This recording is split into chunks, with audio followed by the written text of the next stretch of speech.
morning, church. I'm Sarah Grant, and I work with Next Gen, the young adults ministry here at our church. And today, for Daily Hope, I get to share with you about Ezra 4.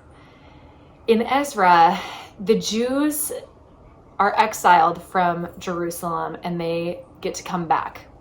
And right when they come back, they want to rebuild the temple. And in my Bible's commentary at the beginning, I love this Bible. It's the student Bible. I've had it forever. And I can't seem to change up my translation because I love it. One of the parts says, they treasured their spiritual heritage more than the houses and businesses they had built in Babylon. They wanted to live and worship in the place God had given his people. Any sacrifice was worth this opportunity. Their first impulse when they arrived was to rebuild the temple, God's home. So they wanted to be with God, and they had this desire in their heart. They knew that they were called to build something, to build his temple back up.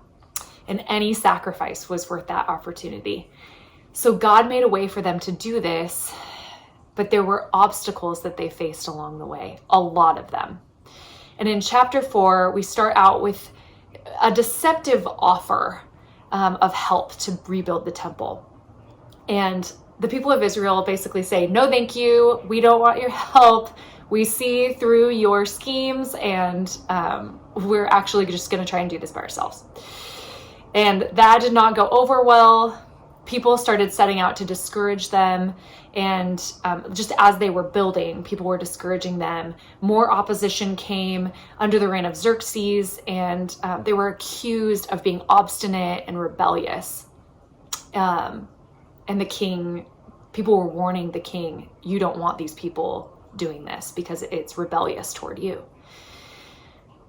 And I think about this and I think, isn't this just like Satan? To come up and try to stop what God is calling us to build. When you are called to build something, whether it's a call to go do something, like go to another country to do missions, or just something that it seems simple, but it's actually one of the hardest things we can do, like repair a friendship, repair a relationship, a call to build something within your community that God has for you. Isn't it just like Satan to come in and try to discourage us to do that thing that God's calling us to do? He wants to put obstacles in our way to say, don't do that. Even to make us feel stupid, like a voice that is in our head just saying, you can't do that. Isn't it just like Satan? But isn't it just like God to say, I'm going to make a way for you. I'm going to remind you of my truth. I'm going to remind you in community, that's why we have community, to remind us of God's truth. It's just a ploy from the devil. So in Ezra, we see God's people trying to build something good, a place to worship God, something that represents a fresh start, something that it's a beautiful place where they can encounter God's presence and honor him. And the enemy hates that. And what I've learned as obstacles come in my life, when I'm trying to honor God and build the thing that he's called me to in that moment, when I see the obstacle, I have to remind myself, that's Satan.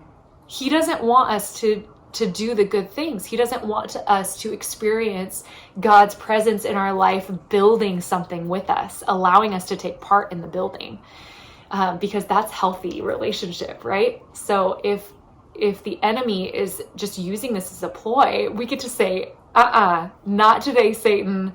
You are not going to win this battle. I am going to continue to press in, to ask God for a new way through. Whether that obstacle is another person, a situation, something that just comes up that feels like you can't get through it, but God will send a way. We have to lean on him for the truth. We have to remind ourselves of the truth.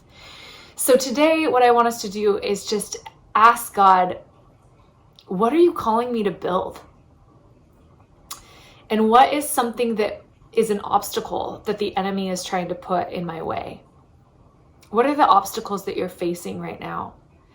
I just want to remind you to see those obstacles as not something that you have to control, but something that the enemy is just trying to pop up to get you distracted and to stop that building.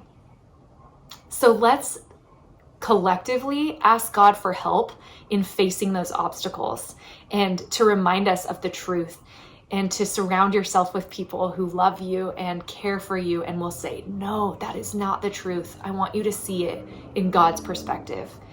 So today, let's do that together. I think it's powerful. And thank you for joining us today, and we'll see you tomorrow for the next Daily Hope.